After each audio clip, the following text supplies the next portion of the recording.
Bolehkah kita menerima pemberian dari pemerintah? Bolehkah kita mengambil gajian, mengambil upah dari pemerintah pada zaman sekarang ini?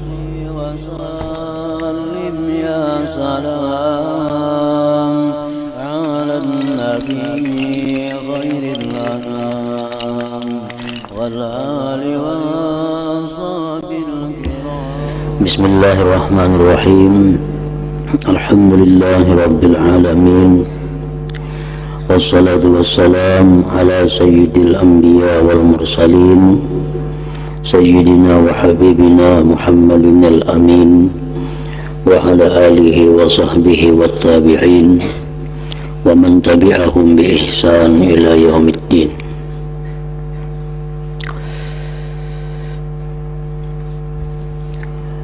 Seandainya engkau bertanya, kalau begitu, maksudnya kalau begitu bahayanya orang yang memakan makanan haram atau minuman haram, terangkanlah lebih dahulu hukum barang haram dan syubhat,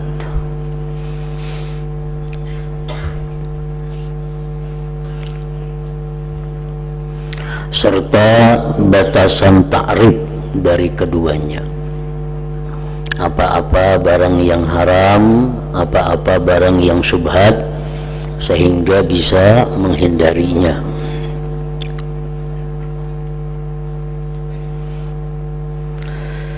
Maka aku berkata, ujar Imam Ghazali, demi Allah, aku sudah dengan panjang lebar menerangkan mengenai hal ini dalam kitab Asraru Mu'amalatid Din, rahasia pergaulan dalam agama Allah, dan aku tuturkan tersendiri dalam kitab Ihya Ulumuddin. Namun di sini aku akan memberikan isyarat kepada kalimat-kalimat tersendiri sekira bisa sampai kepada pemahaman orang yang lemah. Lagi pula mulai belajar. Sebab maksud kitab ini adalah supaya dapat diambil manfaat oleh orang yang baru mulai belajar dalam masalah ibadah, dan bisa menolong orang yang menuntut ilmu.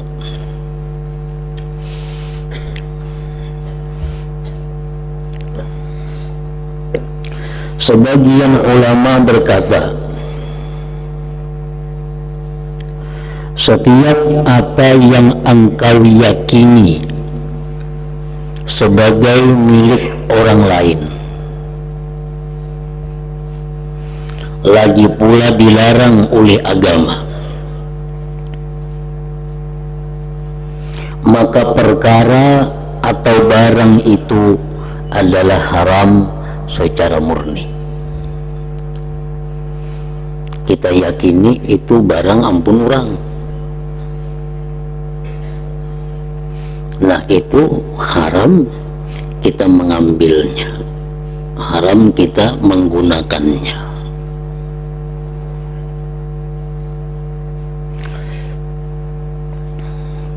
Atau ada barang kadada ampunnya, tetapi agama melarang, seperti babi umpamanya, nah itu pun diharamkan untuk memakannya.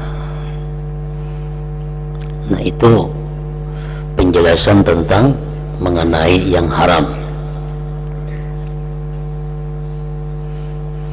Adapun kalau engkau tidak berkeyakinan demikian, tetapi kuat dugaanmu bahwa perkara itu dilarang agama, atau kuat dugaanmu bahwa itu milik orang lain, maka perkara itu dinamakan syubhat. Dinamakan syubhat.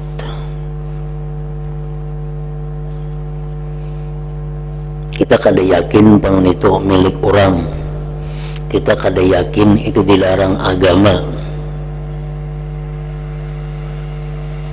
Tetapi kuat dugaan kita itu ampun orang, atau kuat dugaan kita itu dilarang agama, nah maka perkara itu dinamakan syubhat.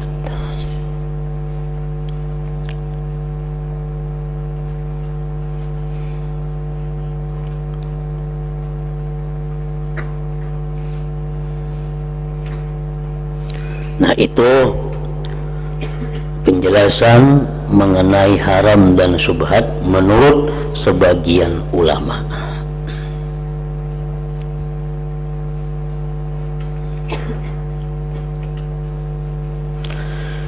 Sebagian ulama yang lain berkata bahkan haram yang murni itu perkara yang engkau yakini atau diduga kuat sebagai perkara yang dilarang Allah. Karena kuatnya dugaan itu sama dengan yakin. Dalam sebagian besar hukum-hukum Allah Ta'ala, yakin ini milik orang lain atau kuat dugaan itu milik orang lain, itu sama aja.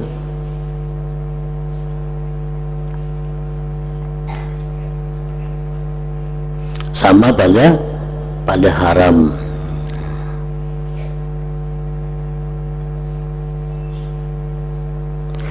Sedangkan apabila dua tanda tersebut sama sehingga timbul keraguan di hati, tidak ada yang lebih unggul salah satunya di hatimu, maka yang demikian itu disebut syubhat, mirip haram dan menyerupai halal. Jadi perkara itu samar bagimu.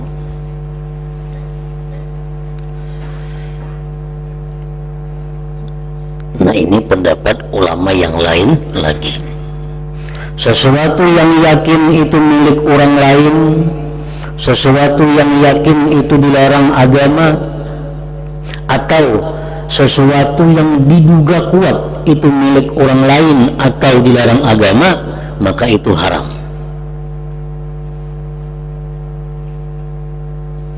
Sesuatu yang ragu-ragu, arti ragu-ragu itu nyesak 50%, 50%. Ampun orang kan ini, ampun kuka, ampun orang ka, ampun kuka, ampun orang ka, ampun kuka, ragu-ragu. Atau ini dilarang ka, kadaka, dilarang ka, kadaka. Nah itu ngarannya adalah syubhat.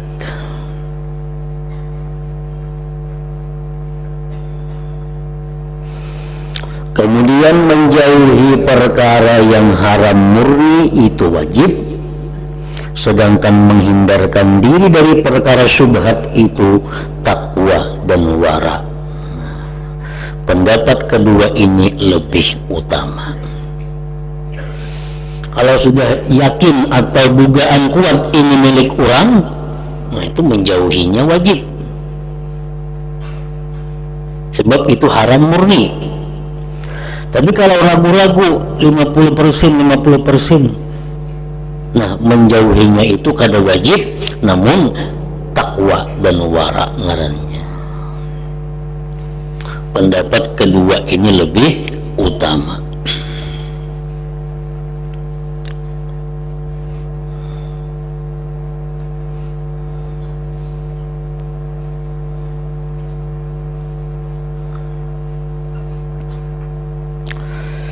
Jika ada yang menanyakan, apa pendapatmu wahai Imam Ghazali tentang menerima persin atau hadiah atau gaji atau upah sultan, orang yang memegang pemerintahan pada zaman ini? Bolehkah kita menerima pemberian dari pemerintah? Bolehkah kita mengambil gajian, mengambil upah dari pemerintah pada zaman sekarang ini?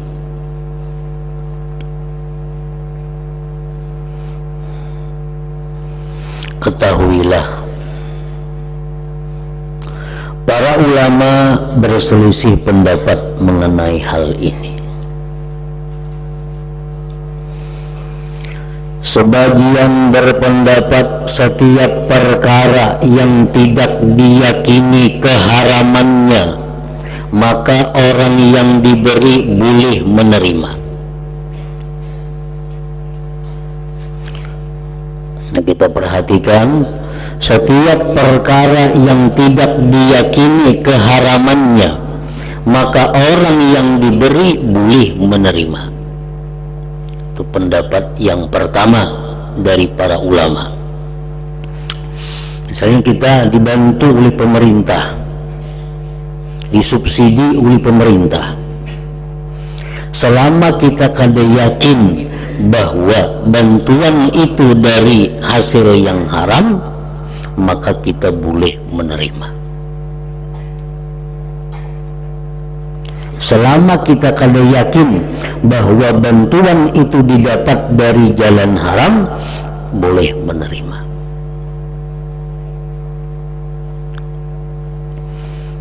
Kan duit pemerintah ini bercampur antara haram dan halal. Lalu mereka memberikan bantuan kepada masyarakat, subsidi atau apa, boleh kada menerima selama kita kada yakin bahwa yang diserahkannya itu adalah dari yang haram, boleh menerima.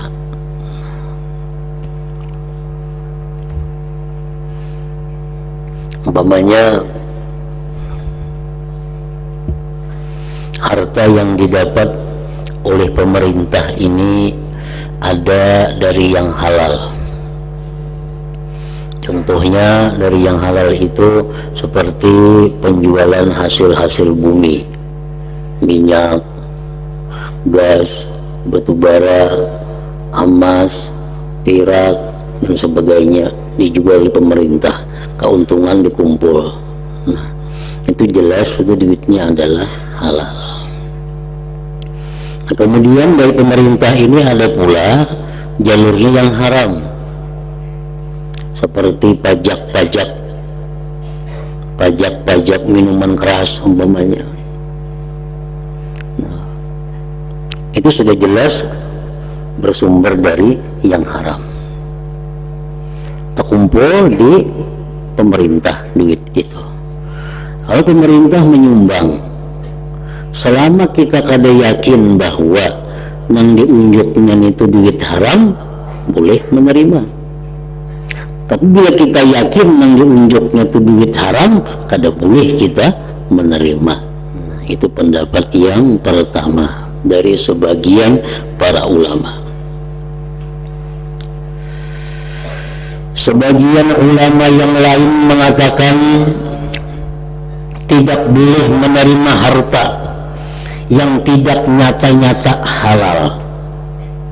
Nah, ini tangalih sedikit berbalikannya.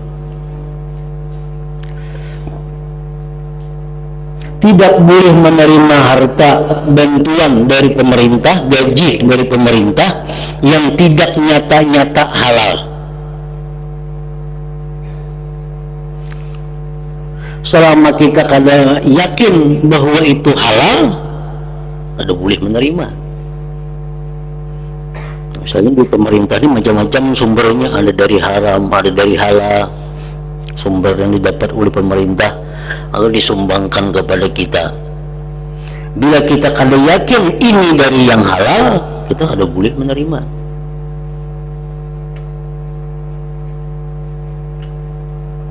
Nah, kalau kita mengikuti pendapat yang kedua ini, jelas sudah kita kada kawa mengambil bantuan pemerintah, karena kita kada tahu. Nah, matakan diunjuknya lawan kita dari haram kah dari halal kah, kita kada tahu. maka kita kada boleh mengambil kecuali tahu itu halal. Nah, kalau kau mengambil kita. Jadi kalau pendapat yang kedua ini lebih berat. Tidak boleh menerima harta dari pemerintah yang tidak nyata-nyata halal. Sebab kebanyakan yang terjadi di masa ini untuk harta sultan pemerintah itu haram. Harta halal di tangan sultan pemerintah itu boleh dikatakan tidak ada atau langka. Ini dua pendapat sudah.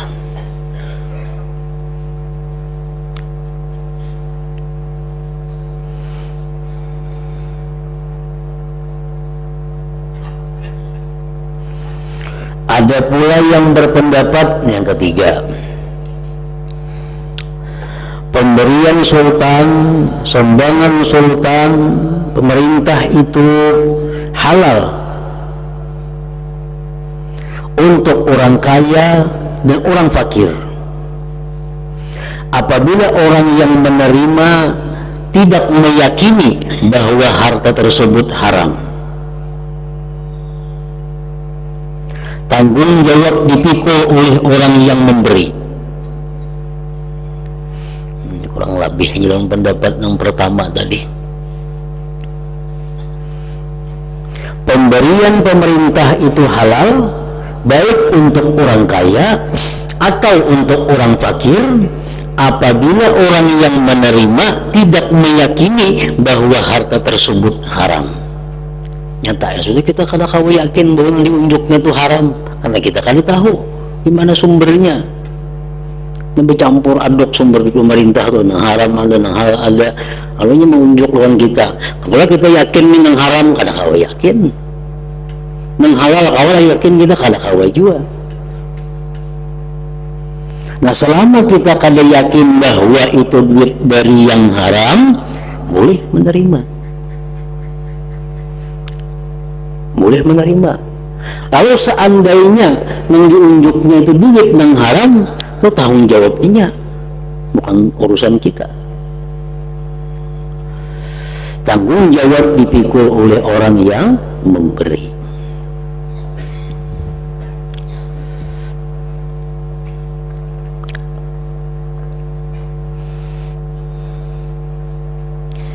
Ulama yang berpendapat seperti ini mengemukakan alasan bahwa Nabi Muhammad sallallahu alaihi wasallam juga pernah menerima hadiah Muqawqis Raja Iskandaria. Raja Muqawqis itu orang kafir.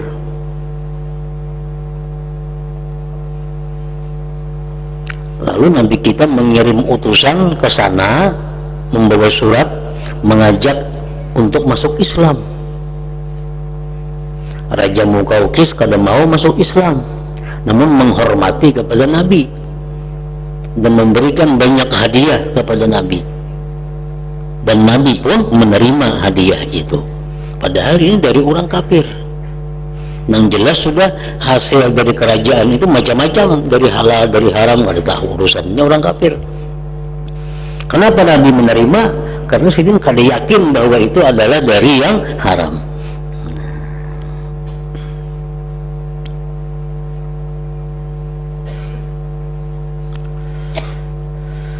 Dan beliau pun pernah berhutang kepada orang Yahudi.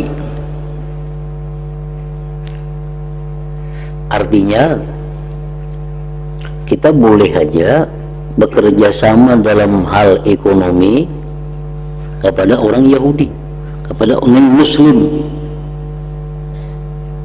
Karena Nabi pun pernah bekerja sama dari segi ekonomi kepada orang bukan Muslim. Selama kita kada yakin bahwa barang ampunnya itu dari yang haram. Dan beliau pernah berhutang kepada orang Yahudi, padahal Allah Ta'ala berfirman akaluna lisuhti, artinya orang-orang Yahudi itu sangat memakan barang haram. Padahal orang Yahudi itu makanannya dari yang haram banyak. usahanya kada karuan, dari haram, dari halal. Tapi Nabi kita mau berhutang kepada orang Yahudi, mau bekerja sama dalam ekonomi kepada orang Yahudi. Kenapa? Karena beliau kada yakin bahwa barang yang diserahkan kepada Nabi itu dari yang haram. Nah, itu intinya.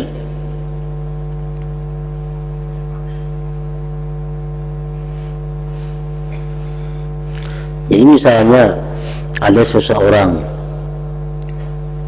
hendak memberi kita, atau memberi dulu, contohnya memberi, selama kita kada yakin bahwa yang diserahkannya itu adalah dari yang haram, boleh kita mengambil. Bila kita yakin atau dugaan kuat yang diserahkannya ini adalah barang yang haram, kada boleh kita mengambil.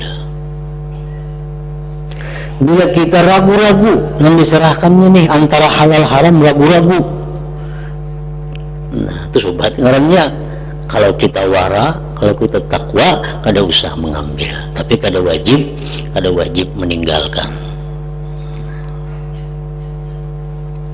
Nah, ini pendapat yang kedua dan ketiga daripada para ulama.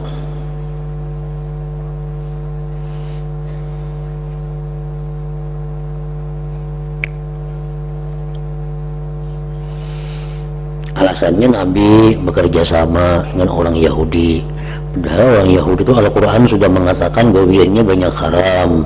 Nah, Nabi kita menerima pemberian Raja Mukaukis, padahal itu orang bukan Islam. Para ulama ini juga mengatakan sekelompok sahabat ada yang sempat menemukan masa hidup orang-orang zalim dan menerima dari pemerintah zalim. Di antara para sahabat itu ialah Abu Hurairah, Ibnu Abbas, Ibnu Umar dan lain-lain. Ini Abu Hurairah, Ibnu Abbas, Ibnu Umar, beliau pernah hidup di pemerintahan yang zalim, di pemerintahan zalim, pemerintahan yang korup, pemerintahan yang kada tahu halal haram. Tapi pemerintah membantu, pemerintah menyumbang mereka menerima.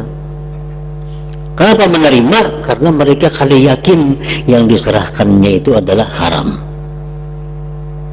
Kada yakin yang diserahkan itu dari yang haram.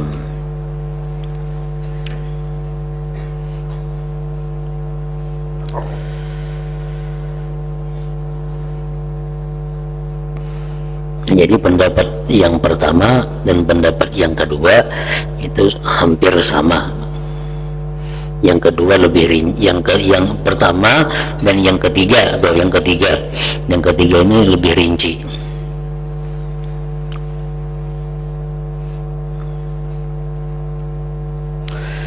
Sementara itu ulama lain berkata, yang keempat nih,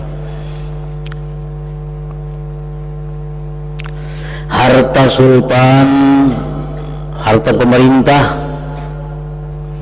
tidak ada yang halal sedikit pun. Tidak ada yang halal sedikit pun bagi orang yang kaya atau orang fakir. Karena biasanya pemerintah itu ditandai dengan kezaliman, dan pada galibnya kebiasaannya harta orang yang memegang pemerintahan itu haram. Jadi ini pendapat yang keempat, bahwa kita kada boleh sama sekali menerima bantuan apapun dari pemerintah, karena pemerintah itu umumnya zalim, umumnya hartanya haram. Ini pendapat yang keempat dari sebagian ulama. Jadi kita kada kawa lampu listrik. Kenapa? Karena ini bukan pemerintah. Kada kawa kita menukar bensin, kada kawa menukar minyak gas, karena itu disubsidi oleh pemerintah. Kalau kita umpat pendapat yang keempat ini, lampu listrik disubsidi oleh pemerintah, yang mesti kita bayar sebulan itu sekian ratus ribu kan dibantu, semuaan dibantu, baik miskin baik kaya dibantu pemerintah. Kalau bayar listrik murah pada semestinya. bensin mestinya harganya 7.000 seliter, dibantu pemerintah jadi 4,5 seliternya. Nah jadi itu kada boleh nukar bensin kita, karena pendapat ulama ini untuk pemerintah itu kada kawa hukumnya haram.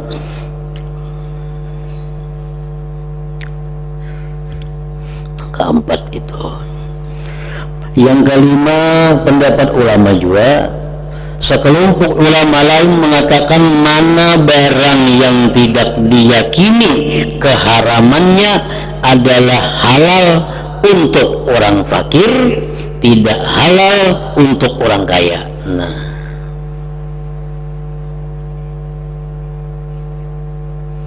jadi harta pemerintah itu kalau kada yakin haram, harta pemerintah, subsidi, bantuan, sumbangan pemerintah, kalau kada yakin itu haram, boleh menerima. Tapi yang boleh menerimanya orang fakir, orang kaya kada boleh juga menerima. Ini pendapat yang kelima. Jadi orang kaya kada boleh nukar bensin nang bersubsidi, kada boleh berlistrik nang bersubsidi, itu ada bantuan pemerintah.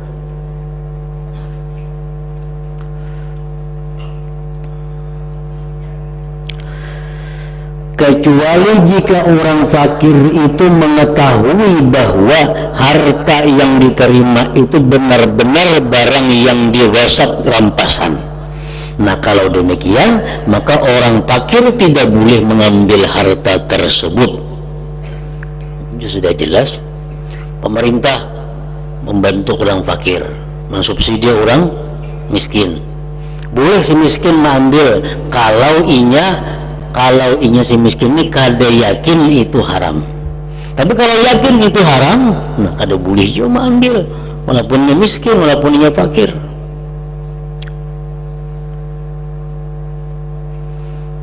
Kecuali jika ia si fakir miskin tadi hendak mengembalikannya kepada pemiliknya, nah itu boleh menerima. Misalnya kita tahu bahwa raja ini malam tadi merampas sepeda motor orang, dirampasnya. Esok hari raja memberiakan sepeda motor itu kanu kita, ini sepeda motor dirampaskan tadi nih, diberiakan kita, boleh kita mengambil, tapi tujuan untuk mengembalikan kepada ampunnya. Nah tuh ayo pada bapak itu.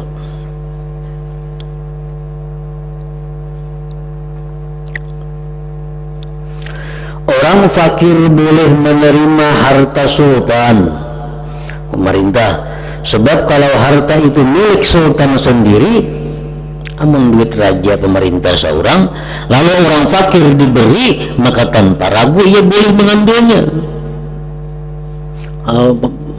Bupati gubernur presiden memberi kita duit sidin seorang, itu sudah jelas boleh mengambilnya. Dan jika harta itu harta fai atau hasil pajak atau potongan 1/10, maka ia orang fakir mempunyai hak, begitu pula ahli ilmu, ulama dan penuntut ilmu.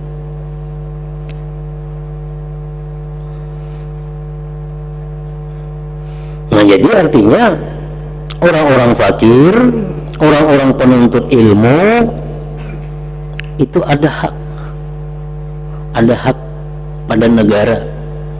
Jadi kalau pemerintah menyerahkan bantuan kepada mereka, itu mereka boleh mengambilnya selama mereka kada yakin bahwa yang diserahkan itu adalah dari hasil yang haram.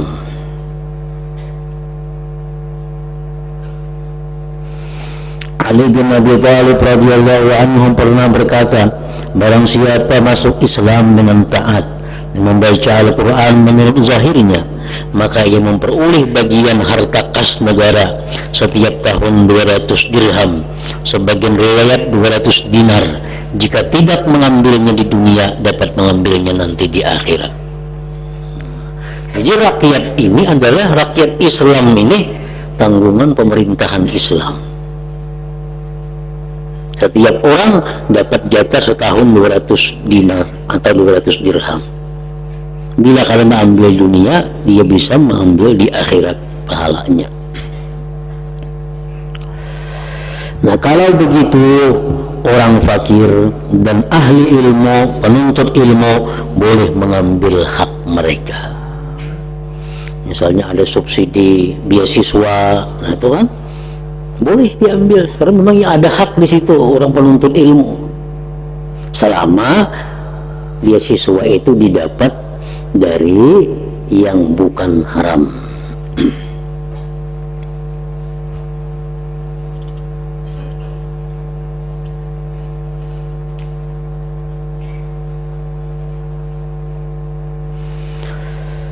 Kalau begitu orang fakir dan para ulama ini berkata, apabila harta tersebut campur aduk dengan harta lain yang tidak bisa dipisahkan, harta ulang ini bercampur, pemerintah kan bercampur, yang haram, yang halal, karena kalau dipisahkan namanya jadi satu. Atau harta itu harta yang digasap rampasan, yang tidak mungkin dikembalikan kepada pemiliknya dan keturunannya, maka sultan tidak bisa bebas dari harta itu kecuali menyedekahkannya. Dan Allah tidak akan memerintahkan sultan untuk menyedekahkan harta itu kepada orang fakir, sementara Allah melarang orang fakir menerimanya. Nggak ada mau. Atau Allah memberi izin orang fakir menerima sedekah, tetapi harta itu harta haram, kan mau juga. Jadi kalau begitu orang fakir boleh menerima pemberian sultan, kecuali jika barang pemberian itu benar-benar harta yang digasap, dirampas atau haram, maka ia tidak boleh mengambilnya.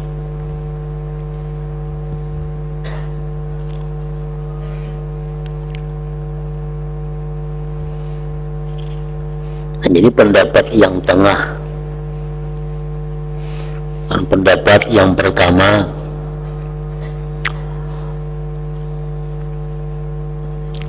setiap bantuan pemerintah yang tidak diyakini haram boleh mengambil. Satu.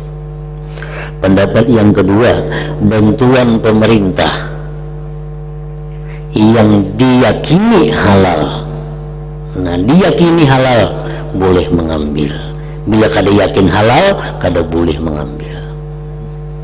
Yang ketiga, bantuan pemerintah itu boleh diambil oleh orang fakir maupun orang kaya selama bantuan itu tidak diyakini keharamannya. Selama bantuan itu tidak diyakini keharamannya. Kalau yakin haram nggak boleh. Yang keempat, nah ini pendapat yang tengah. Pendapat yang tengah, bantuan pemerintah yang tidak diyakini haram boleh diterima oleh orang fakir dan para ahli ilmu, tidak boleh diterima oleh orang kaya. Nah ini pendapat yang paling bijaksana, pendapat yang tengah. Itu pun selama tidak diyakini keharamannya.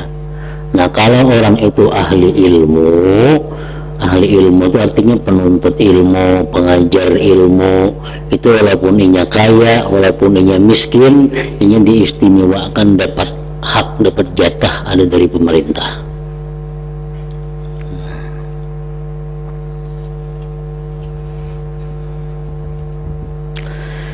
Masalah-masalah ini tidak mungkin difatwakan jika tidak dijelaskan, dan dengan berpayah-payah membicarakan masalah ini dapat mengeluarkanku dari maksud kitab.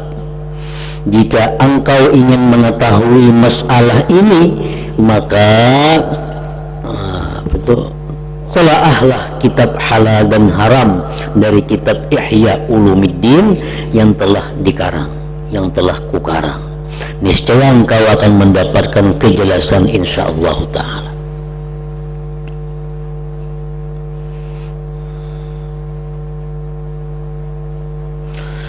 Jika ada orang bertanya, bagaimana pendapatmu wahai Imam Ghazali mengenai pemberian orang ahli pasar dan sebagainya dari pemerintah? Nah, lalu bagaimana kita menerima bantuan, menerima sumbangan atau hadiah dari ahli pasar, dari pengusaha? Nah, tadi penguasa, ini pengusaha.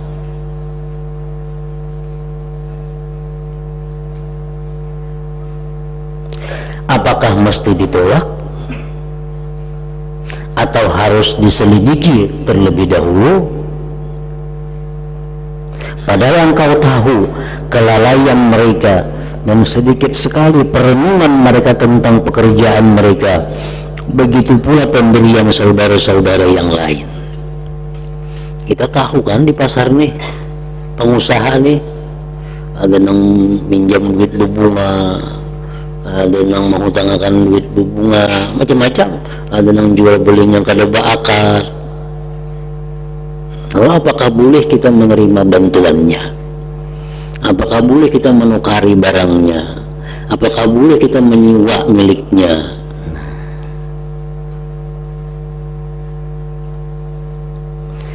Jawabnya, apabila zahirnya manusia itu baik dan sifat fasiknya tertutup, maka tidak ada halangannya engkau menerima pemberian dan sedekahnya. Engkau tidak perlu menyelidikinya, karena berpendapat bahwa zaman telah rusak. Sebab hal semacam ini berarti suuzan, berburuk sangka kepada orang Islam. Sebaliknya, husnuzan, berbaik sangka kepada orang Islam itu diperintahkan. Jadi kita lihat orang-orang pengusaha itu, kalau orangnya zahirnya penyembahyang aja, orangnya penuntut ilmu aja, sifat pasiknya kada kelihatan, kita kada tahu pasiknya apa orang itu. Nah, kalau ia memberikan sesuatu bantuan kepada kita, terima, kada perlu diselidiki, karena menyelidiki itu berarti buruk sangka. Nah, buruk sangka dilarang oleh agama. Ini lihat orangnya penyembahyang aja, orangnya penuntut ilmu aja, suka aja dengan kebaikan. Nah, maka kita boleh bekerja sama dengan inya, menerima pemberiannya, kita boleh menyewa ampunnya, kita boleh menukar barang jualannya, boleh.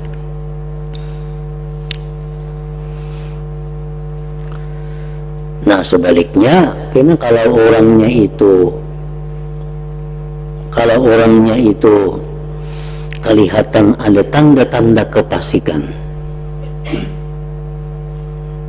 alamat-alamat kefasikan itu ada pada dirinya, dan kada kelihatan orang itu berbuat amal-amal saleh. Saya melihat ingin itu sembahyang, sekali saya melihat ingin itu ke pengajian, amun beramian ini paling ketujuh sudah orang itu. Nah, kelihatan yang kali baiknya. Nah, bolehkah kita bekerja sama dengan inya dalam hal ekonomi? Bolehkah kita menerima bantuan pemberiannya? Nah, itu perlu diselidiki dengan cara yang halus, cara yang lembut, yang jangan sampai menyakitkan hatinya. Kalau kita hendak juga menerima, punya kada ya kada usah. Nah, kemudian ketahuilah pula apa yang menjadi pokok dalam hal menerima pemberian ini, yaitu ada dua hal. Nah, gitu. Hadratin Nabi sallallahu alaihi wasallam. Al-Fatihah. Iyyaka na'budu wa iyyaka nasta'in. Ihdinas siratal mustaqim. Bismillahirrahmanirrahim. Alhamdulillah rabbil alamin wa salli wa sallim ala sayyidina Muhammad wa alihi wa sahbihi ajma'in. اللهم اغفر لنا ما أخطأنا وما تعمدنا وما أسررنا وما أعلنا وما أسرفنا وما أنت أعلم به منا. أنت المقدم وأنت المؤخر لا إله إلا أنت.